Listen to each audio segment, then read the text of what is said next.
Hello friends मो channel को स्वागत। आशा करुँच आपण मैंने समस्ते भलरे थे।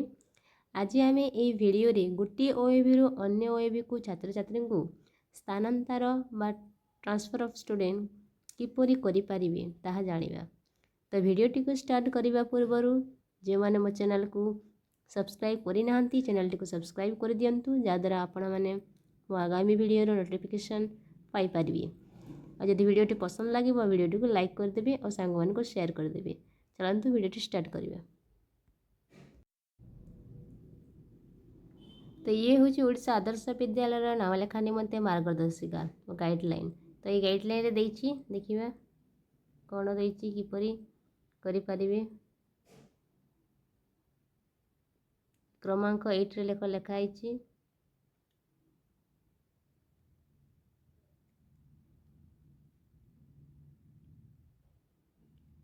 गोटे ओएबी रु अन्य ओएबी को छात्र छात्री स्थानांतर पृष्ठ संख्या 10 रे देछि देखिबा।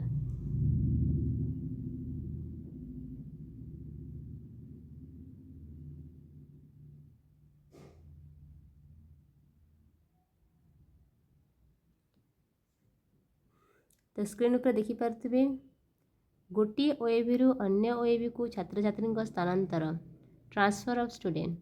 तो किपरि करि परिबे देखो एतरे लेखा आइछि। करे कोन लेखा आइछि देखिबा। जो छात्र छात्री षष्ठ सप्तम किंवा अष्टम श्रेणी पाठ पढ़ुछंती से माने गोटे ओडिशा आदर्श विद्यालय रु अन्य एक ओडिशा आदर्श विद्यालय को स्थानांतरित होई परिबे। माने जो माने षष्ठ पढ़ुछंती माने एथरा जो माने सिलेक्शन हेले आ जो माने षष्ठ रे नाम लेखाइबे से माने नो जो माने षष्ठ पढ़ुथिले एबे षष्ठ पास करी सप्तम को जिबे से षष्ठ श्रेणी पढ़ुवा छात्र छात्री माने किंबा सप्तम रे पढ़ुवा किंबा अष्टम श्रेणी पढ़ुवा छात्र छात्री माने गोटे आदर्श विद्यालय आ गोटे आदर्श विद्यालय को स्थानांतरित होई परिबे। और नवम श्रेणी पढ़ुवा छात्र छात्री मानक स्थानांतरण केवल सीबीएसई पंजीकरण पूर्व करा जाई परिबो। और जो मन नवम श्रेणी रे पढ़ुछंती तो से माने मध्य तांकर स्थानांतरण होई परिबो जदि सेमानकर नाम सीबीएसई रे पंजीकरण होई नाही ताहेले से माने मध्य स्थानांतरण करि परिबे। तापर खरे देछि देखो कोन म्यूचुअल ट्रांसफर। म्यूचुअल ट्रांसफर निमंते इच्छुक उभय पक्षर छात्र छात्री पितामाता किंबा अभिभावक उभय आदर्श विद्यालय रे आवेदन करिवे। म्यूचुअल ट्रांसफर माने कोन जो कि पारस्परिक स्थानांतरण परस्पर मध्य रे जो माने स्थानांतरण हेबाकु चाहउछंती। म्यूचुअल ट्रांसफर माने कोन धरनीय जने गोटे आदर्श विद्यालय पढ़ुची बलांगीर जिल्लार आगलपुर ब्लॉक र जने छात्र पढ़ुची तो सी जदि अन्य ब्लॉक लोहिसिंगा ब्लॉक को स्थानांतरण करने को चाहूँगी तो से लोहिसिंगा ब्लॉक रो भी जड़े छात्र जदि से भी चाहूँगी आगलपुर को आसवा कि आगलपुर ब्लॉक रो छात्रटीए से ही लोहिसिंगा ब्लॉक को जीवाई चाहूँ ब्लॉक ओडिशा आदर्श विद्यालय को जीवा चाहूँगी तो दुई जन मध्य सम्मति अच्छी ताले सेमिति स्थानांतरण को म्यूचुअल ट्रांसफर बा से प्रकार ट्रांसफर को म्यूचुअल ट्रांसफर बोली कहा जाए। तो सेमिति मध्य आवेदन करि परिबे।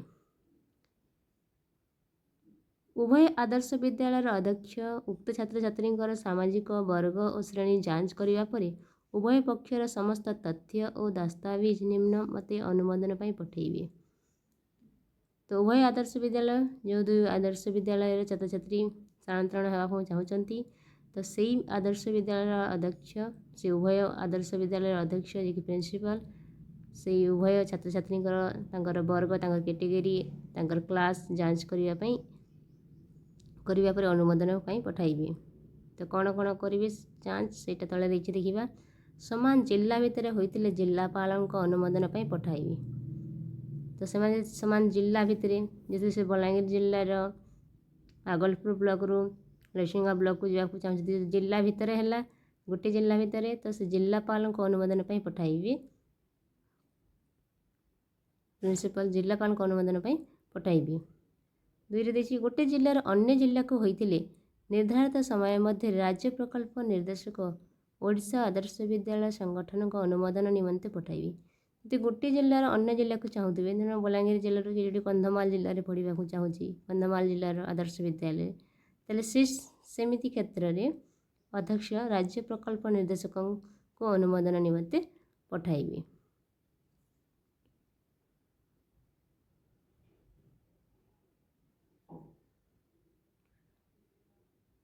तापरे म्यूचुअल ट्रांसफर आवेदन निमंते उभय छात्र छात्री समान श्रेणी और समान सामाजिक वर्गर होइथिबा आवश्यक। तो म्यूचुअल ट्रांसफर जो मैंने करने चाहूँगी तो से छात्र छात्री माने उभय समान श्रेणी रही समान सामाजिक वर्ग समान कैटेगरी होती और समान क्लास भी होती। जदि एक ओडिशा आदर्श विद्यालय रे संपृक्त सामाजिक वर्ग अनुजाई आसन खाली थी तेज से सामाजिक वर्ग छात्र छात्री स्थानांतरण संभव हो पार। जदि खाली थी सीट खाली थी ताहले हो पार स्थानांतरण। घर कह जदि छात्र छात्री पितामाता किंबा अभिभावक गोटे स्थान अन्य एक स्थान को स्थानांतरित हेले किंबा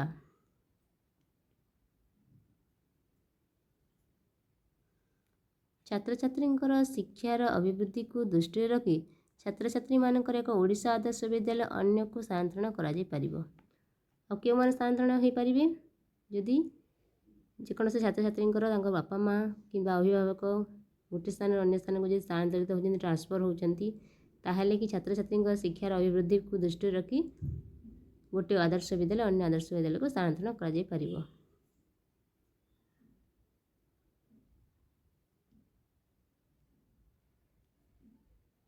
तापर कौन कही देख ये जिलार जिलापाल अनुमोदन पाइबा पर जिला भितर छात्र छात्री मैंने स्थानांतरित हो पारे। तो जिलार जिलापाल जब अनुमोदन देदेवे ताहले जिला भितर छात्र छात्री मैंने स्थानांतरित हो पारे ट्रांसफर हो पारे। एथिपाई पितामाता को उक्त ओडिशा आदर्श विद्यालय अध्यक्ष निकट में आवेदन करने को पड़ो जो छात्र छात्री स्थानांतर पर अध्ययन करेंगे। तो जो आदर्श विद्यालय रे छात्र छात्री पढ़ा चाहूँगी से आदर्श विद्यालय अध्यक्ष निकट में आवेदन करने को पड़ो। विद्यालय अध्यक्ष आवेदन पत्र और छात्र छात्री सामाजिक वर्ग अनुसार खाली स्थान संख्या जांच करेंगे। तापर से विद्यालय अध्यक्ष जे कि प्रिंसिपल से आवेदन पत्र को देखी तो से सामाजिक वर्ग अनुसार खाली अच्छी कि नहीं ता जांच करेंगे। विद्यालय अध्यक्ष पत्र माध्यम छात्र छात्री विवरणी से वर्तमान पढ़ुवा विद्यालय अध्यक्ष मगाइबे। तापर तो वर्तमान जो आदर्श विद्यालय पढ़ुव से आदर्श विद्यालय से छात्र छात्री सब विवरणी मगाइबे अध्यक्ष। विवरणी प्राप्त होला पर विद्यालय अध्यक्ष समस्त तथ्य और दस्तावेज जिलार जिलापाल अनुमोदन पर पठाइबे।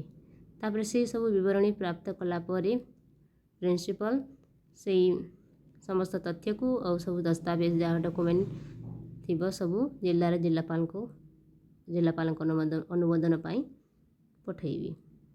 अनुमोदन पर छात्र छात्री स्थानांतरित होगा चाहूँगा ओडिशा आदर्श विद्यालय को स्थानांतर हो पार। जदि जिलापाल अनुमोदन देदेवे ताहले से छात्र छात्री में स्थानांतरित हो पारे। तापर चौरे कौन कही राज्य प्रकल्प निर्देशक ओडिशा आदर्श विद्यालय संगठन को अनुमति पाइबा पर छात्र छात्री गोटे जिलार अन्य जिला को स्थानांतरित हो पारे। जो मैंने गोटे जिलार अन्य जिला को स्थानांतरित होगा चाहूँगी तो से राज्य प्रकल्प निर्देशक अनुमोदन दरकार पड़ो। एथिपाई पितामाता को उक्त ओडिशा आदर्श विद्यालय अध्यक्ष निकट में आवेदन करने को पड़ो जो छात्र छात्री स्थानांतर पर अध्ययन करेंगे। तो जो सही आदर्श विद्यालय अध्यक्ष निकट में आवेदन करने को पड़ो। उक्त ओडिशा आदर्श विद्यालय अध्यक्ष अनुरोध पत्र जांच करेंगे। छात्र छात्री पढ़ुवा विद्यालय समस्त तथ्य आनिबा परे संपूर्ण तथ्य सह आवेदन को राज्य प्रकल्प निर्देशक पाखक पठेबी।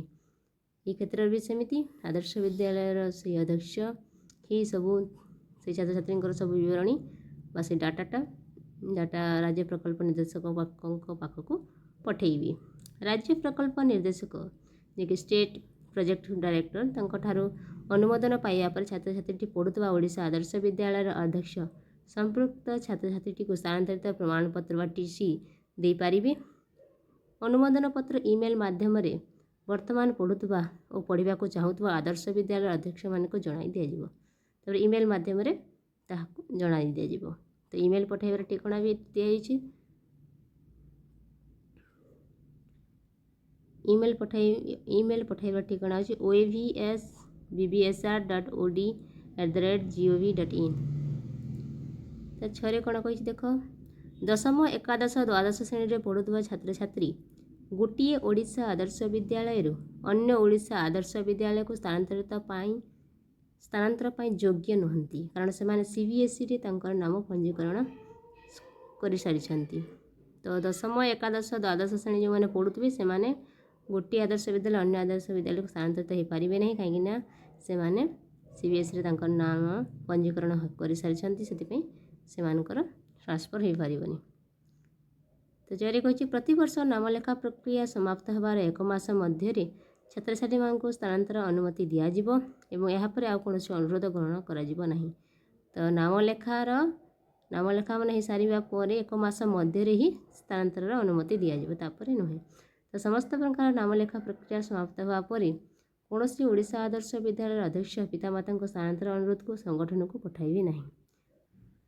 ତ ମୋଟାମୋଟି ଆକାରରେ କହିବାକୁ ଗଲେ ଯେଉଁମାନେ ଷଷ୍ଠ, ସପ୍ତମ, ଅଷ୍ଟମ ଶ୍ରେଣୀରେ ପଢ଼ୁଥିବେ ସେମାନଙ୍କର ହିଁ ସ୍ଥାନାନ୍ତରିତ ହୋଇପାରିବେ। ସେମାନେ ଯଦି ଗୋଟିଏ ଜିଲ୍ଲାରୁ ଆଉ ଗୋଟେ ଜିଲ୍ଲାକୁ ଯିବା ପାଇଁ ଚାହୁଁଛନ୍ତି ତାହା ରାଜ୍ୟ ପ୍ରକଳ୍ପ ନିର୍ଦ୍ଦେଶକଙ୍କ ଅନୁମୋଦନ ଦରକାର ପଡ଼ିବ। ଆଉ ସେ ଗୋଟିଏ ଜିଲ୍ଲାରେ ଗୋଟିଏ ବ୍ଲକରୁ ଅନ୍ୟ ବ୍ଲକକୁ ସ୍ଥାନାନ୍ତରିତ ହେବା ପାଇଁ ଚାହୁଁଛନ୍ତି ତାହେଲେ ଜିଲ୍ଲାପାଳଙ୍କ ଅନୁମୋଦନ ପାଇଁ ପଠାଯିବ। ଆଉ କେବେ ତାହା ପାଇଁ ଆବେଦନ କରିପାରିବେ? ନାମଲେଖାର 1 ମାସ ମଧ୍ୟରେ ଆପଣମାନେ ଆବେଦନ କରିପାରିବେ। ଭିଡ଼ିଓଟି ଯଦି ଭଲ ଲାଗିଲା ତାହେଲେ କମେଣ୍ଟ କରି ଜଣାଇବେ। Thank you.